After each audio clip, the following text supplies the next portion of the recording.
Allah yarhamou et wissa Ali. Juste pour corriger, j'étais sympathisant du FFS, je n'ai jamais fait ma carte au sein du FFS, hein, qu'on soit bien d'accord.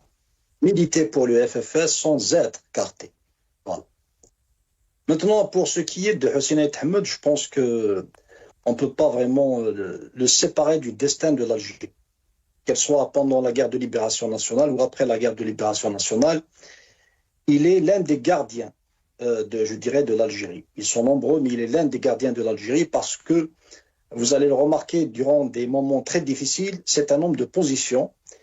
Il n'allait pas vraiment pour plaire, il n'était pas populiste du tout, mais il prenait des positions courageuses, quitte même à avoir les foudres de plusieurs, que ce soit dans le courant démocratique ou bien sûr au sein du régime. Mais c'était un homme qui refusait le culte de la personnalité. Donc, quand vous dites Zaïm, s'il était vivant, vous allez lui dire Zaïm, je pense qu'il ne veut pas vraiment aimer, apprécier. D'autant plus que sa génération ont été d'ailleurs contre à un moment donné Messa el-Hajj, qui se dressait comme un grand Zaïm. Et cette génération était justement contre cette attitude du zaïmisme, quoique malheureusement, certains parmi eux ont continué à adopter cette image, etc., etc. Et jusqu'à maintenant, il faudrait que l'opposition démocratique essaye à tout prix d'éviter cette forme de leadership qui est anachronique. C'est la multiplicité des initiatives, des personnes qui peuvent aboutir à quelque chose. Aussi, dans votre introduction, vous avez cité pas mal de personnalités, des anciens maquisards, des anciens leaders révolutionnaires de la première heure.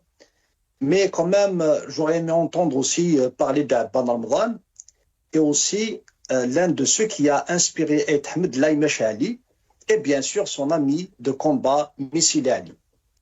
C'est pour vous dire que pourquoi je cite ces personnes. Parce qu'Ait Ahmed était aussi fidèle au congrès de la Soumane. Ait Ahmed était aussi un fédérateur, un rassembleur. Ait Ahmed n'était pas un revanchard, malgré qu'il a subi la prison, malgré qu'il a été traité de traître, mais il n'a jamais été un revanchard ou un haineux. C'est pour ça qu'il a cette qualité de fédérateur. Il était contre toute forme de radicalité.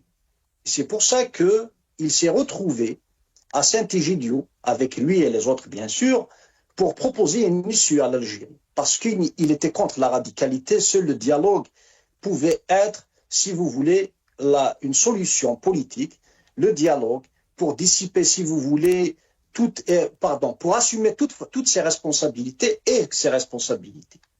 Et au jour d'aujourd'hui, je pense qu'on aurait bien besoin d'un Hussein Ait Ahmed, ou du moins du discours de Hussein Ait Ahmed, malgré que nous savons qu'il l'a youn, il l'a oulachith, il l'a wayad oulachith, il l'a. En d'autres termes, malgré qu'il n'est pas là, mais il est encore parmi nous, pas avec ses idées. C'est pour ça que le personnel politique doit s'inspirer justement de l'attitude, de la réflexion de Hussein Ait Ahmed afin de sortir de toute impasse. Et l'Algérie, au jour d'aujourd'hui, nous questionne autant que nous sommes sur l'attitude responsable à adopter pour sortir de la crise.